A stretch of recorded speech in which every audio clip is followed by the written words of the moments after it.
I think failure is one of those words that we carry like a scar.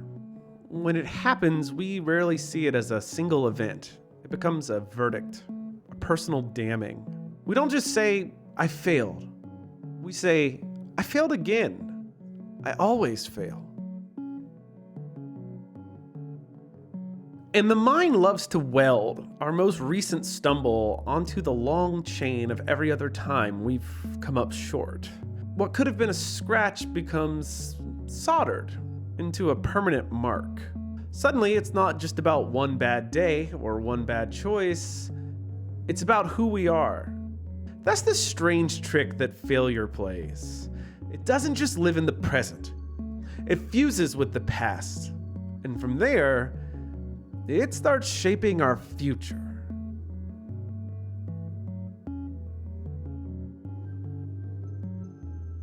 Okay, so think back.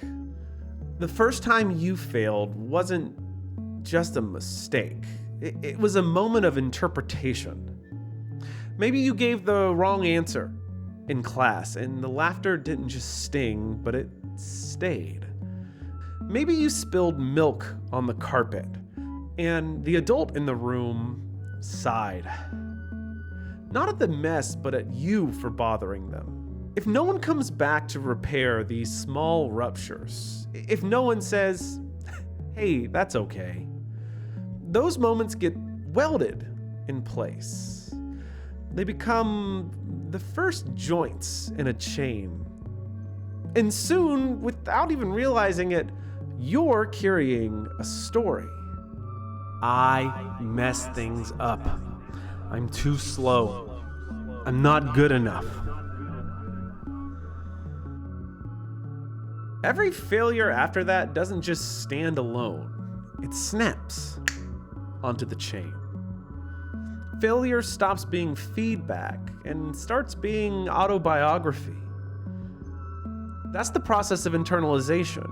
We don't just explore failure, we become it. And I guess it's here that video games do something kind of fascinating. They treat failure not as a scar, but as a checkpoint. In Dark Souls, death is constant, but it doesn't weld itself onto your identity, or at least it doesn't have to. You don't say, I've always been a failure. You say, I mistimed that dodge. Next time I'll roll earlier. The failure doesn't scar, it teaches. In Hades 2, every failed run unlocks something new. The game assumes you'll fall short, and then uses that very failure to open the story further. Here, failure isn't a rung in a chain, it's more like a hinge. Or even in puzzle games like Portal, the wrong answer doesn't brand you as stupid, it nudges you towards curiosity. In games, failure is part of the design. It's mechanical, it's recoverable. It doesn't harden into identity. But outside of games, we almost never give ourselves the same expectation and permission. We weld every misstep to the old story. Instead of a checkpoint that builds the success, it becomes the deepening of all of our old scars.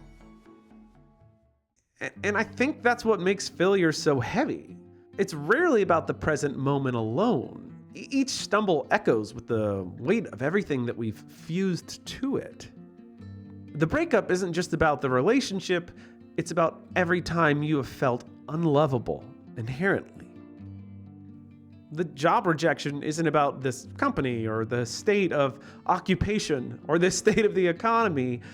It's about every time you have felt inadequate. The unfinished project isn't just about distraction or the expected ebbs and flows of life. It's about every time you've been told you couldn't follow through. We carry not just the weight of failure itself, but the weight of every weld that came before it. And yet, if you zoom out, every meaningful life is welded together from failures. Not because failure is noble in and of itself, but because to fail means that you've tried. And the people who never fail, I think about them. They're often the ones who never risked reaching out in the first place. Perhaps they're to be pitied most of all. If that's you, I'm sorry, and I want to remind you that there is still time. So reframing failure isn't about pretending it doesn't hurt. It does. It stings because it brushes against those old scars. But maybe reframing failure means refusing to let today's stumble get welded to yesterday's chain. It means noticing the spark before it hardens and choosing a different story. Instead of asking, "What does this say about me?" let's ask, "What does this say about what I care about?" Because failure doesn't just show us where we're weak, it shows us where we've been willing to reach. The scar is proof of the strength. Your strength.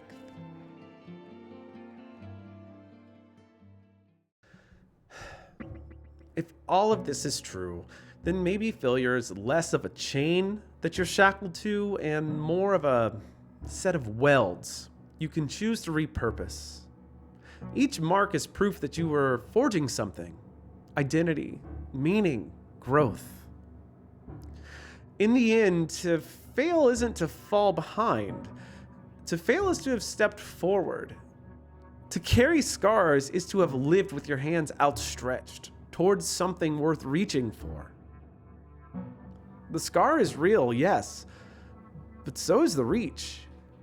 And maybe what matters most isn't the mark failure leaves on you, but the story you're brave enough to weld together from it.